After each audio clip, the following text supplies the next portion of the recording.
France 3 Méditerranée. Avec SNCF Région de Marseille, vous présente Midi Méditerranée. Bonjour, c'est dans le pays de la Motte-Thurier que nous passerons toute notre semaine. Alors en fait, c'est un rassemblement de deux cantons, celui de la Motte-du-Caire et puis celui de Thurier. Ici, à Faucon-du-Caire, c'est presque le milieu de ce pays. C'est au nord de Sisteron, l'extrémité des Alpes de Haute-Provence, et c'est un pays étonnant par son histoire, son environnement, sa géologie. Explication aujourd'hui dans Midi Méditerranée.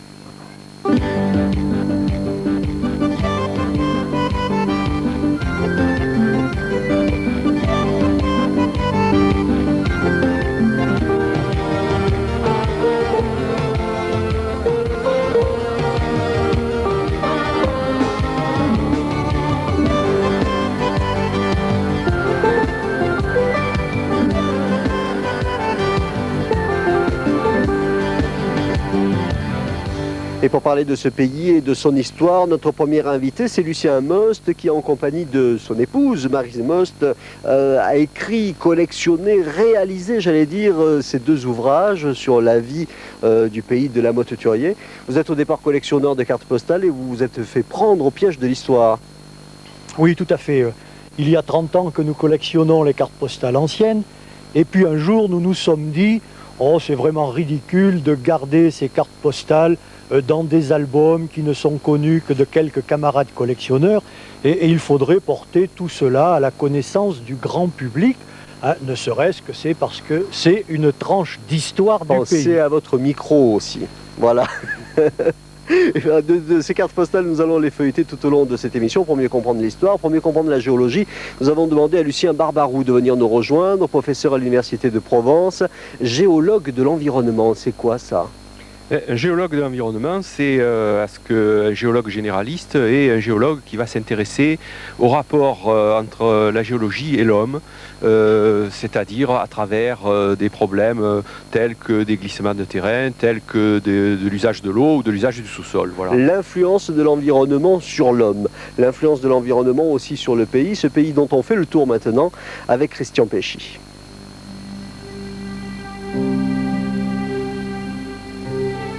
Et les divers Louis qui nous ont gouvernés durant les siècles derniers l'ont passablement ignoré. Napoléon n'y a fait aucune halte, comme les princes d'Orange, il a préféré passer de l'autre côté de la Durance. Vous allez me dire, pourquoi aurait-il emprunté les chemins tortueux qui serpentent dans le pays appelé aujourd'hui la Motte-Thurier, au nord-est de Sisteron? Il n'avait aucune raison de multiplier les difficultés, autant utiliser les chemins principaux. Pourtant, il y a tout à gagner à se perdre, sortir des sentiers habituels pour s'oublier l'espace d'un moment. L'air que l'on respire ici, c'est l'air des montagnes et des Alpes, si l'on respire d'un côté, tandis que de l'autre, des bouffées en provenance de la Méditerranée prédominent. C'est un nid thurier, un véritable nid d'aigle au milieu d'un cirque de montagnes. Tout ici fait penser au bonheur de vivre, à la joie d'exister. Mais avait-il seulement le loisir de jouir du paysage, ceux qui, accablés par le travail, devaient nourrir toute une famille? Il n'en reste pas moins que ceux qui y vivent encore sont des gens du Sud. En même temps qu'ils élèvent leurs moutons, ils cultivent aussi la générosité et l'accueil qui pousse ici au milieu de la luzerne. Quant aux autres, ceux qui se sont installés récemment, ils ont en plus la conscience du patrimoine et l'envie de préserver les lieux.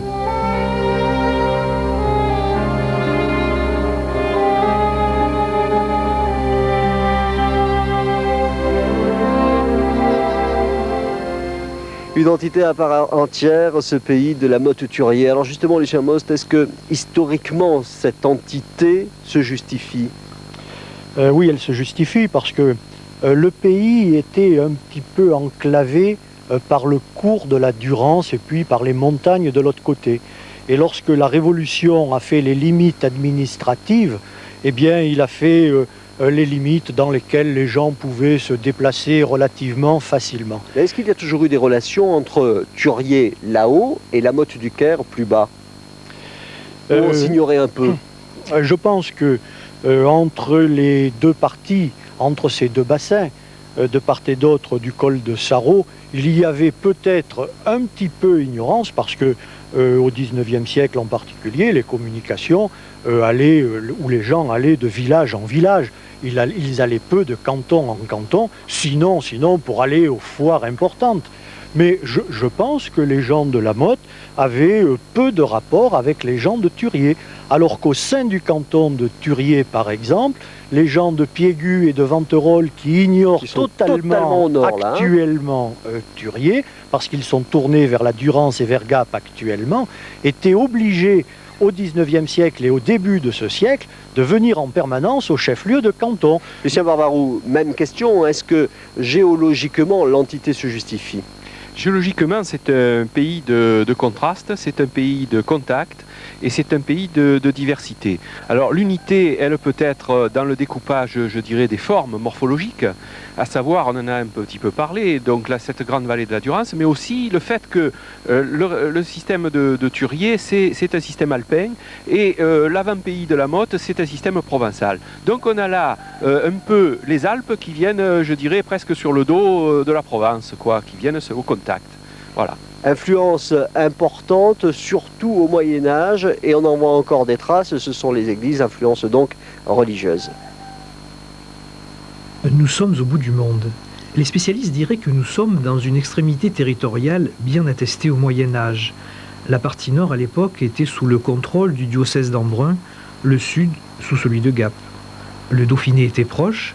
La présence de Digne et Sisteron se faisait sentir, mais pas touche. Le territoire appartenait au domaine personnel de Béatrice de Savoie. Les seuls autorisés à jouer de leur influence, les religieux. Les grandes familles laïques, comme les comtes, ont toujours favorisé l'implantation des religieux dans ces secteurs qui étaient très éloignés du pouvoir et qu'il fallait malgré tout contrôler. Donc par des dons, ils ont pu s'installer, et ça à partir du 8e siècle.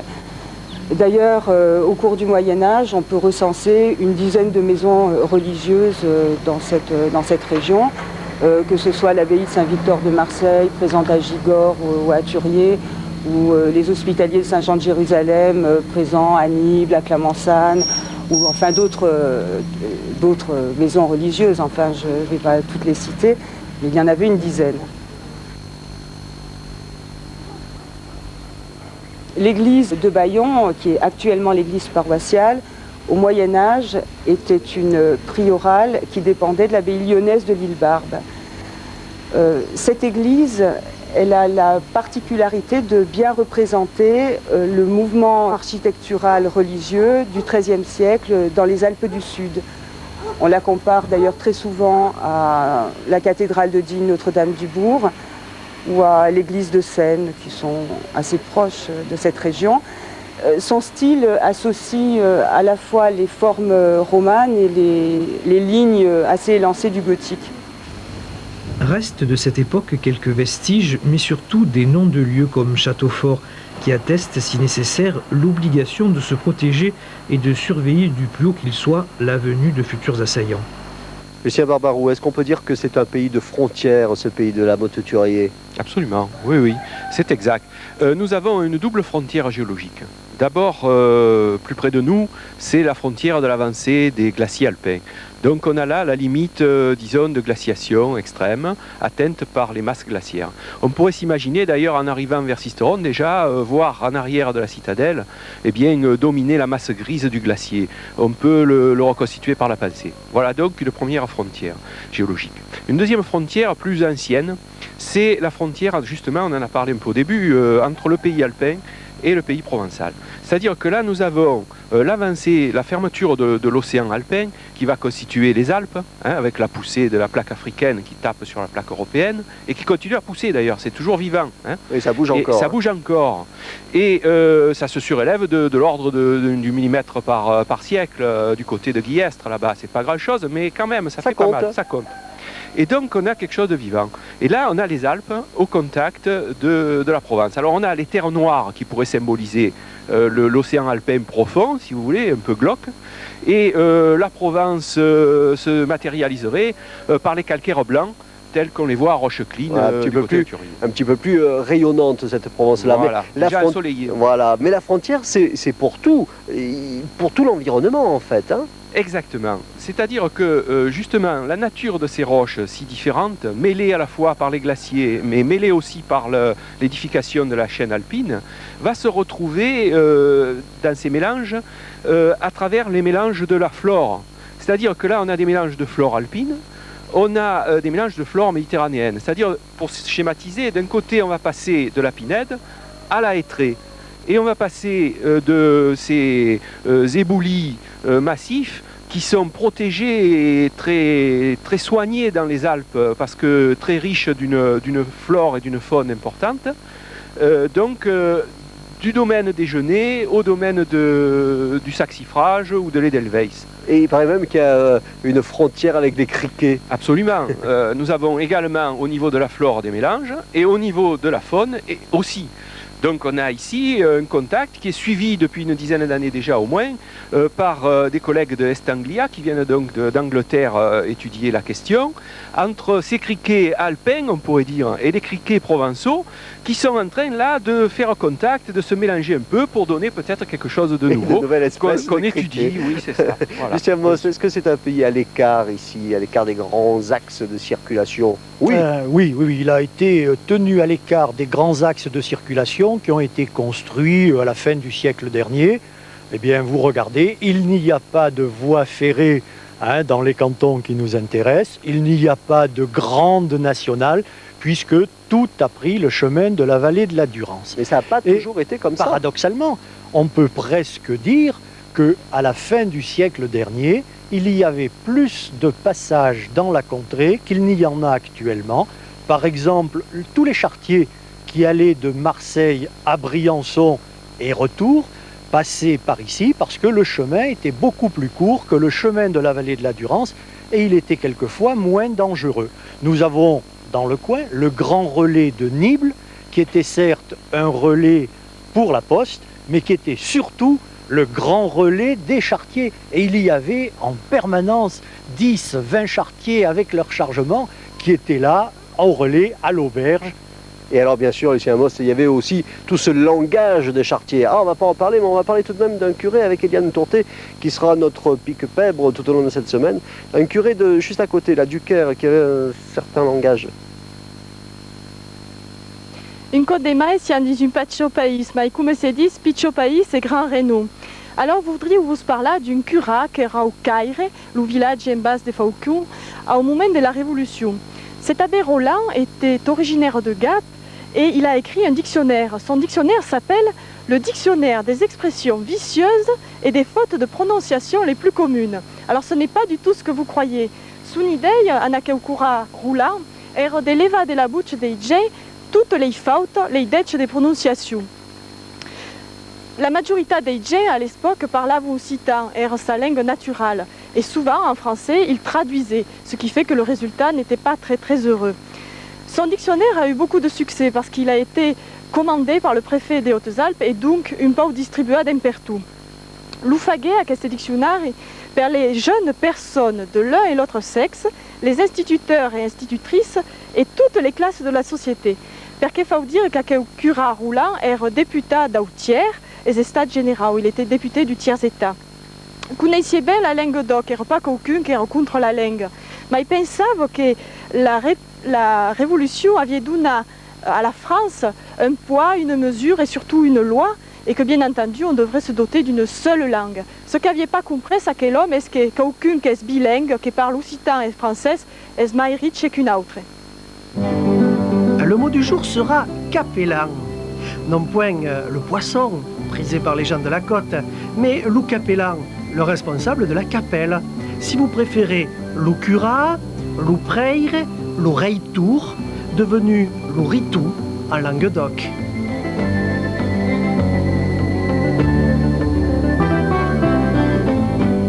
Lucien Varvarou, revenons à ce que vous connaissez bien, l'influence de la géologie en fait sur les gens de ce pays. Alors, on a toujours l'impression qu'il y a un certain danger ici.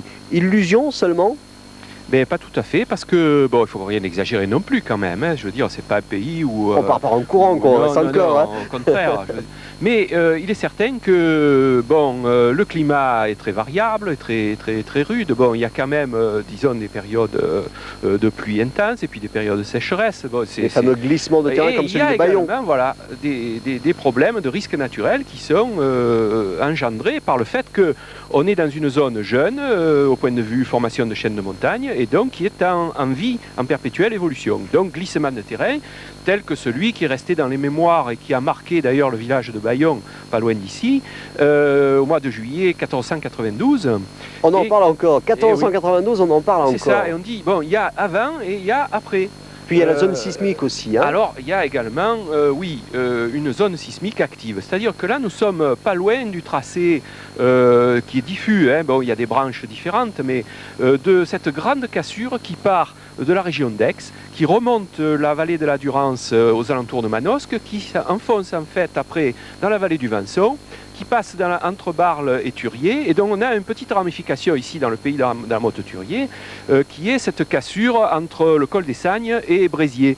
Mais est-ce que les gens du pays ont la connaissance de ces risques-là? Est-ce qu'ils en avaient la connaissance et est-ce qu'elle demeure toujours? Et je dirais que, paradoxalement, on en a peut-être à la fois plus et moins la connaissance à l'heure actuelle. C'est-à-dire qu'autrefois, les gens du pays se coltaient avec des problèmes qui étaient engendrés par ces risques naturels. C'est-à-dire qu'ils savaient très bien que s'il y avait des écarts de pluviosité importants, des inondations, etc., il fallait se méfier, il fallait quand même s'attendre à quelque chose d'important. Et donc, on traitait le terrain, la culture, on faisait des coursières, c'est-à-dire qu'on détournait l'eau, on l'empêchait de dévaler, d'enlever la terre. On faisait attention à ces choses-là. Alors que maintenant... alors que maintenant, on n'en a plus tellement besoin de ces terres un peu difficiles, un peu ingrates. Donc et alors, on ne les soigne plus.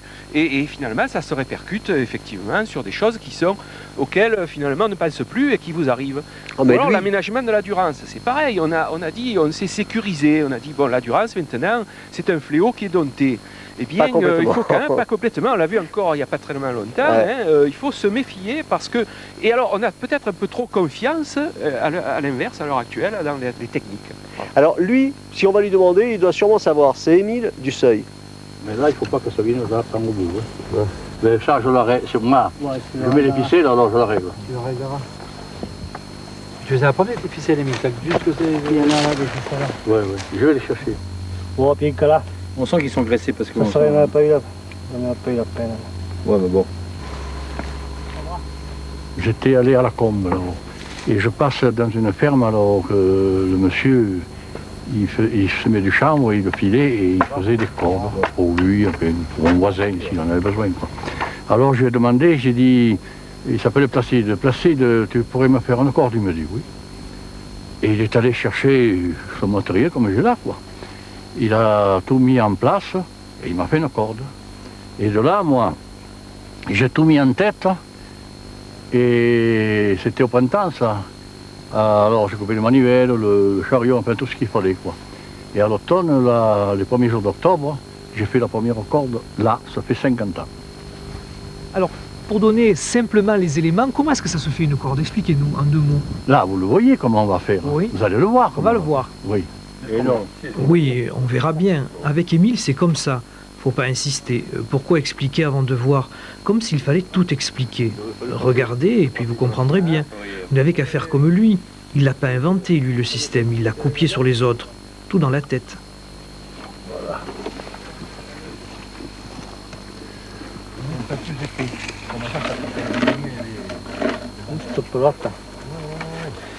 La 55 ans passée. Vous ne l'aviez jamais vu, vous? On va aller ici, tu vois.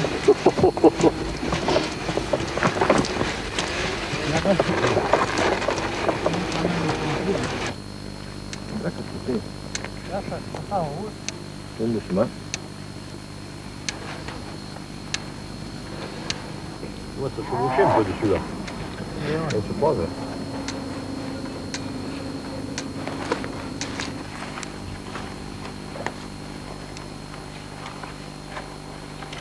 Oh, stop! Émile est né dans le petit village du Seuil, au-dessus de Bayonne. Ici, la vie est rude, mais il fait moins froid qu'ailleurs à cause du soleil. Ils étaient une douzaine dans le village à vivre des céréales, d'un peu de blé et surtout des bêtes. Pas de transport automobile, tout à dos de mulets. Les mulets, il les a gardés, Émile. Ils font partie du paysage, comme lui. Sans eux, au Seuil, ce ne serait pas pareil. Et les ruines et la forêt auraient vite fait de prendre le dessus. Émile a deux passions, sa terre et l'avenir. L'avenir, il le lit dans les cartes et dans les lignes de la main. Mais je vais vous dire ça. Vous êtes émotif, hein. Mais vous avez un don aussi. C'est lequel? Si je le savais, je vous le dirais, mais je ne le sais pas, moi. Vous avez un don aussi, hein. Je le vois là, inscrit.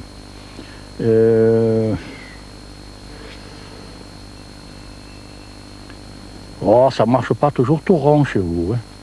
Il y a eu des inconvénients. Vous êtes généreux. Les sous coulent à travers. Au-dessus du Seuil, ruinant. Émile a assisté au départ de son dernier habitant, trop vieux pour continuer. Émile passera bientôt le relais à un ami à lui, en qui il a toute confiance, parce que, nous a-t-il dit, il s'occupe bien des bêtes. Lucien Most, à l'époque de vos cartes postales, donc au début du siècle, quelles sont les ressources du pays? Oh, c'est simple. Les gens vivaient en totale autarcie.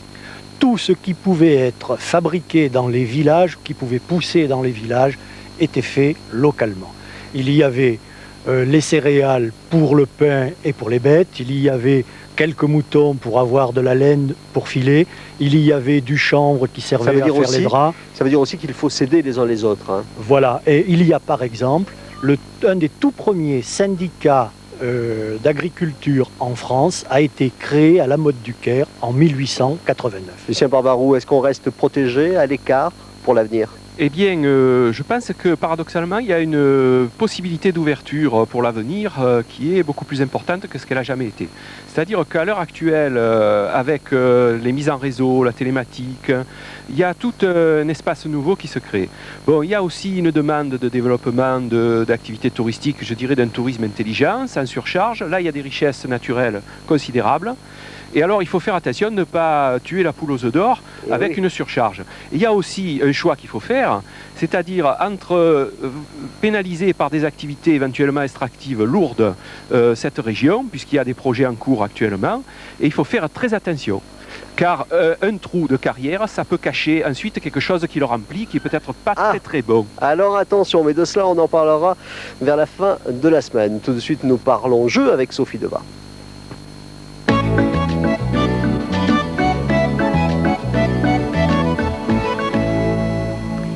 Alors, sous quel nom désigne-t-on celui que l'on appelait autrefois loup-cervier? Eh bien, aujourd'hui, il s'appelle le lynx. Le pays de la Motte-Thurier est en fait composé de trois parties, les balcons de la Durance, la vallée du Caire et justement cette troisième partie qui porte le même nom que l'un des nombreux affluents de la Durance. Alors, quel est le nom de cette vallée? Réponse 3615, code FTV3, de très beaux cadeaux aujourd'hui avec ce livre offert par Naturalia, qui est éditeur à Thurier, qui nous offrira des très beaux livres tout au long de la semaine. Aujourd'hui, c'est une iconographie sur les orchidées, ça s'appelle Pescatorea. Et puis les livres de Lucien et Maryse Most, et un pot de miel pour bien préparer l'hiver. À demain, nous serons à Châteaufort, demain, toujours dans ce pays de la Motte-Thurier. Bon appétit.